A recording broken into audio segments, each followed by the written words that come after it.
You ask Tiger to solve. This deals with linear equations with one unknown. The final result is g equals 7/2. Let's solve it step by step. Group all constants on the right side of the equation. Add 3 to both sides. Simplify the arithmetic.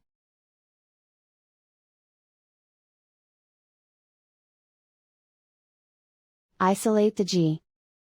Divide both sides by 8. Simplify the fraction.